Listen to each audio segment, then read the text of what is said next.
నా ఊపిరిలో ఉయ్యాలేసి నూరేళ్ల కాలం నిన్ను లాలించాలి, వెచ్చని కలల్ని పంచాలి.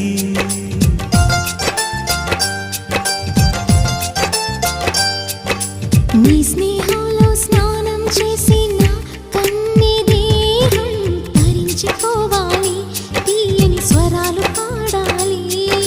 పరులకు ఎన్నడు తెలియని చల్లని చెలిమితో ఈ నా అనురాగం నీరుండేనేమేటని. విరహపు వేడికి కనబడక విడవని జోడుగా ముడిపడగా అల్లే ఈ బంధం కలకాలముండిపోని.